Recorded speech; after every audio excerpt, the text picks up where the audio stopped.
Meiosis occur in gonads of animals. Like in ovary, eggs are formed. Before meiosis, cell undergoes interphase, which is composed of G1 phase, S phase, G2 phase, sometime into G0, and then meiosis occur. In G1 phase, cytoplasmic organelles like rough endoplasmic reticulum, Golgi bodies, smooth endoplasmic reticulum, mitochondria, and lysosome divide.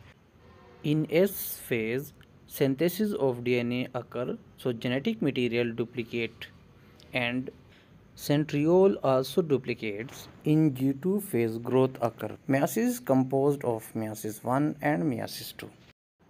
The division of nucleus is called karyokinesis. So let's focus on the nucleus. The first stage of karyokinesis is prophase, which is composed of liptoden in which chromatin condense to form chromosome.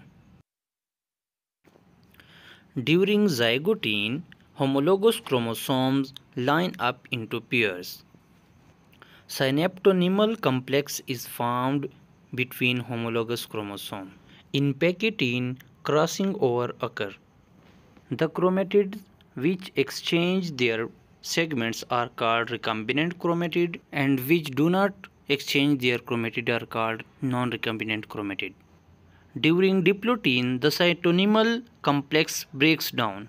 In diakinesis, chromosomes start separating from each other, nuclear membrane disappear, nucleolus also disappear. Ester rays, polar rays, and kinetochore microtubules arise from mitotic organizing center. Kinetochore microtubules attach to the centromere of chromosome. In metaphase, chromosomes are arranged in the center to make metaphase plate.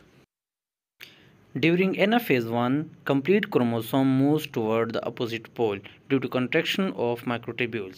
In early telophase, contractile ring is formed in the center which invaginates the cell inward and cleavage furrow is formed. Microtubules reduce, nuclear membrane and nucleolus reappear. Cytokinesis is the division of cytoplasm and two cells are formed. DNA become unwound. Before meiosis II, cell enters into interphase, but this interphase do not have S phase. Prophase II is the first phase of meiosis in which nuclear membrane disappear, chromatin condense and form chromosome. Centrioles divide and moves toward opposite poles. Ester rays, polar rays, and kinetochore microtubules are formed from microtubule organizing center, and kinetochore microtubules attach with centromere of chromosome and arrange them in the center of the cell. The arrangement of chromosomes in the center of the cell is called metaphase plate. So, metaphase plate is the characteristics of metaphase II. In Anaphase II, chromosome break its centromere and half of chromosome moves to the opposite poles due to contraction and relaxation of kinetochore microtubules. Telophase is the last phase in which number of spindle fiber reduce and nuclear membrane and nucleolus reappear. Chromosomes unwind to form chromatin and cleavage furrow is formed. Cleavage furrow then pinch the contractile ring to separate the two cells through cytokinesis, and one diploid cell is converted into 4 haploid daughter cells.